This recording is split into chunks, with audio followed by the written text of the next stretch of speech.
Hello, everyone, and thank you for joining us. My name is Yaël Ossowski. I'm a national investigative reporter for Watchdog.org, where I was also previously the Florida bureau chief, and I am also the program director for European Students for Liberty.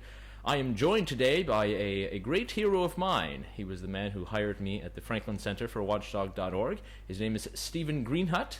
He is currently the California columnist at the Union Tribune over there in San Diego. He was formerly the vice president of journalism at the Franklin Center, and his writings have appeared in so many publications I couldn't name them all, but I shall here. He was in the Lima News over there in Ohio. He wrote for Better Homes and Garden while living in Iowa, and he was a great columnist over there at the Orange County Register, riling up people in California. So, Stephen, thank you again for joining me for another conversation on journalism. Thank you. So, first topic that we'd like to delve into right now is the seminal essay, I Pencil, written by Leonard Read. This is a recommended read for anyone who is starting to get into journalism, public policy, anything where you're really looking at the effect of economics, what it means for us, for our lives, for our societies, and governments. And I specifically want to recommend this and also check out all the great publications that we will have in the bottom of the video. So I'll go ahead and hand it over to Stephen. I guess you have read iPencil a few times. You've used the ideas to inform your writing and how you analyze the world, specifically for readers. So I'm just kind of wondering, what is the most important take that an individual journalist can take from something like iPencil? You could really have a lot of impact in a really concise way. I mean, I just printed it out. It's, I think, 4 pages and everyone should take about 7 minutes to read it. But it's extremely influential. In fact, Will Swaim, our he was managing editor. I was at Franklin, now the vice president there. We were at a conference, and I grabbed a copy off of a table where I didn't steal it. I took it. It was a free copy.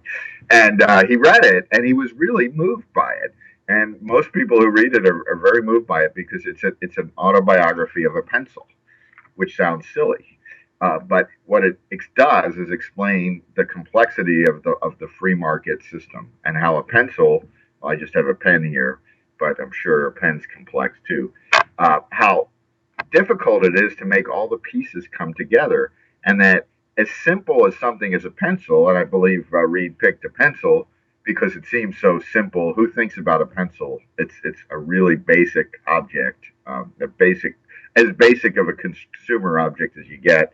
A little more basic than these stupid phones that do everything, or as people say on Facebook, we have the all the world's information at our fingertips, and we use it to argue with strangers and post videos of cats.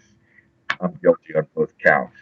Um, iPencil, though, it explains how all these many complex things come together, not through central direction, but through the wonders of a free market, where people trying to get market share of things, and you get this through the wonderful creative energies and the complexity of everything in our society, and how efficiently and wonderfully things operate when people are just allowed to pursue the profit motive and to some person makes the wood, and the wood has to be done in just the right way, and the lead, which isn't even really lead, is it graphite? I don't know. You see, I couldn't make a pencil, and the little eraser on the end, and there are people in India making part of it, and there are people in Montana making part of it, and through a system of voluntary exchange between buyers and sellers, we end up with this pencil, which you can get for what, I don't know. I haven't bought a pencil forever, but I imagine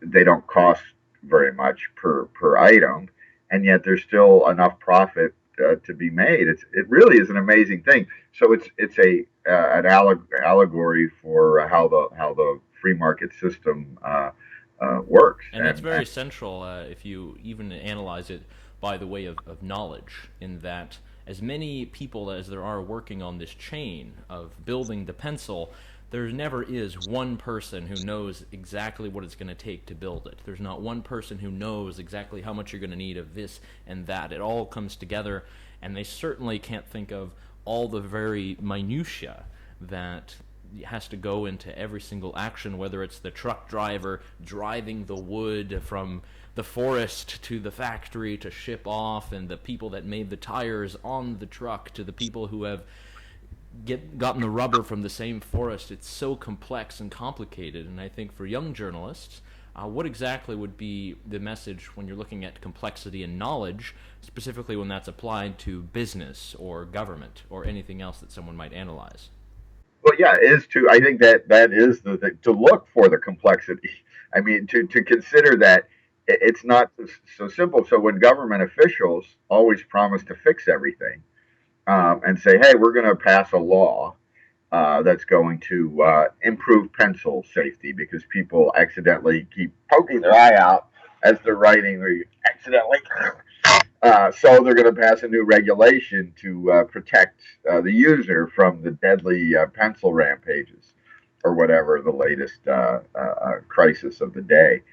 And then they write these bills, and there's the complexity. Now, the complexity in the legislative process and the governmental and the regulatory process is just, it has its own kind of complexity, but it's like one of those Alice in Wonderland movie type complexity. None of it makes any sense. It's all driven by interest groups and strange compromises and ego, because it's not, there's no customer, there's no market. So it's just like in some ways, it's at times resembles, putting a bunch of lunatics in a room and letting them hammer out some sort of Rube Goldberg esque contraption to fix something that probably didn't even need to be fixed in the first place. So there's that complexity. But I think as legislators come piece together these rules, they don't understand because they have this central planners mentality. They think there's some guy sitting in an office like the state senate leader, state senate president, dictating what's going to happen. When in reality, it's more of a bottom up thing. And so I think looking for that complexity and having some skepticism to the idea that something that could be centrally planned uh, is going to work. I mean, we know from history the Soviet Union, which is a pretty good example of trying to have centrally planned an economy, and they had acres and acres of tractors rusting in the field with no use for them because some planner decided that the Soviet economy needed tractors. But meanwhile, nobody thought to make toilet paper, so you had to wait in line for 3 days to get something like that. And of course, the toilet paper you got was the equivalent of a burlap bag, I assume. And like my wife and I, we were in a hardware store. We were in the Ace hardware store looking for some really uh, precise little widget to do something out at the barn, and it was there. And not only was it there, there were seven of them there, in every size, shape, and tensile strength little piece of hardware. And we were actually talking about it. My wife and I are pretty boring people, so we're having this conversation about iPencil in the hallway at our small town hardware store, saying, nobody, we couldn't sit there and decide all the things that need to be in this hardware store. It has to be driven by this complexity of the market. And another example, I was in communist Vietnam in 2000. They were celebrating the 25th anniversary of the fall of Saigon. Um, and of course, they're not well. Anyway, they're the people there. Just as an aside, were the communist officials were laughing when we were telling them. My colleague and I were telling them about some of the rules we have in California. So because they thought it was insane that the government would interfere in some of those areas. But anyway, I would talk to. I went to a factory, a shirt factory, and they were just starting to allow markets to some sort of private investment because they needed to compete. They realized that their shirts, they make a lot of shirts there, weren't selling that well and weren't being able, and they needed to make better shirts to compete with the Chinese and the Filipinos and others. Um, and they realized that they had to invest in this really expensive machine that made the fabric just that much softer. Now, in a centrally planned economy, who would think to spend $100,000 on a machine that makes the sweater just slightly softer. But in a market, you got to, because customers are going to buy that guy's product because it's just a little bit softer or the color is just a little bit more rich. And this is what happens in markets. And of course, those of us who participate, like I don't know, I have no idea how you print the newspaper. Work at a newspaper most of my life, and I've taken a tour through the press rooms. I'm like, wow, golly gee, but I have no idea. I mean, we don't know. We're cogs in the wheel. But if you don't mind, I just want to read a real little piece from iPencil. Yeah, that'd be great. Yeah, he says, iPencil, I'm a complex combination of miracles, of trees, zinc, copper, graphite, and so on. But to these miracles which manifest themselves in nature, an even more extraordinary miracle has been added, the configuration of creative human energy.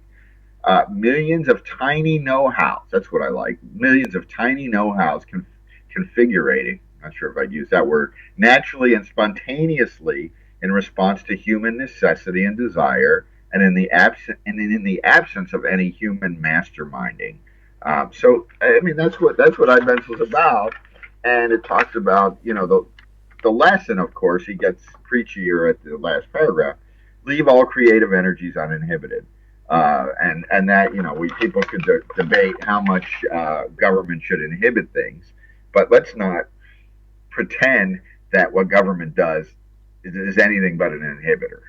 And sometimes there maybe are some things that need to be inhibited, like fraud, or I think if we need some inhibition from me stealing the pencils that you have in your office. But beyond protecting the individual rights, government is an inhibitor.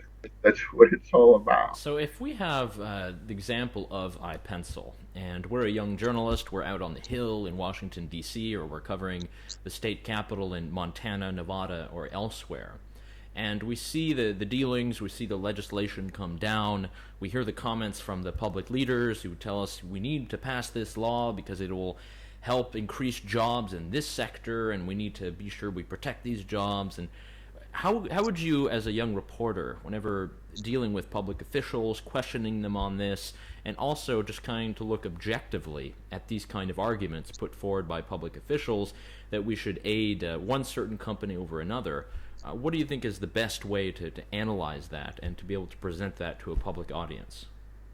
Well, I think the worst way would be to mention that you read iPencil. So I just keep that one in your pocket there. Um, I think the way you can do it is to it gives you an inroad to the story in many places, right? So if you're talking about a regulation of some sort of factory, you realize you at least could come in here questioning, can be skeptical. You can ask about the unintended consequences. I think that would be the first place. In other places, you can go and look at the tentacles of that factory and how it came to be, and the ripple effect of impact from the regulations. But the main value, I think, is knowing in your heart and knowing in your questioning and your thinking that what these folks are doing is mostly a bunch of bullshit.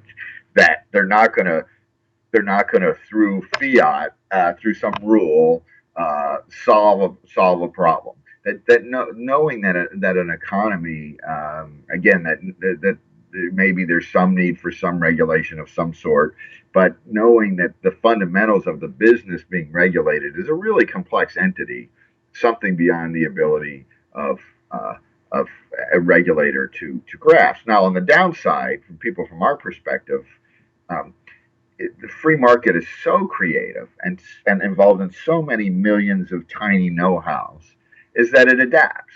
So when it gets hobbled by the legislators, it morphs and people creatively adjust, and we don't see. This gets into another writer. I guess it was Henry Hazlitt who talked about the seen and the unseen. And in politics, we're dealing with the scene. We see that he uses the example of a bridge.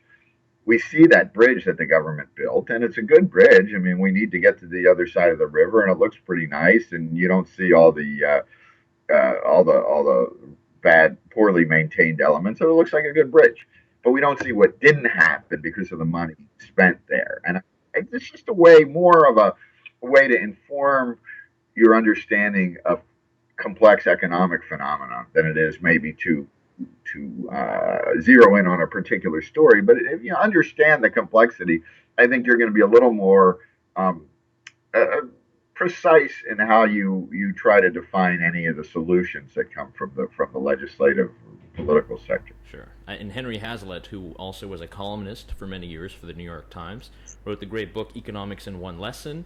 And he actually introduced to more of an American audience the ideas of the French economist Frédéric Bastiat, ce qu'on voit et ce qu'on ne voit pas, the seen and the unseen, which is extremely important whenever we're looking at individual problems and really trying to bring that and get to the truth, which is really our entire endeavor, and to really pick apart all the prepackaged lies or spin that certain people in government would use. So, Stephen, I have to thank you for the great conversation. I pencil a very easy story to read, something that is very worthy for young journalists, for those getting into policy, any of those looking to get into analysis. So thank you so much for taking the time to talk to us. Thanks.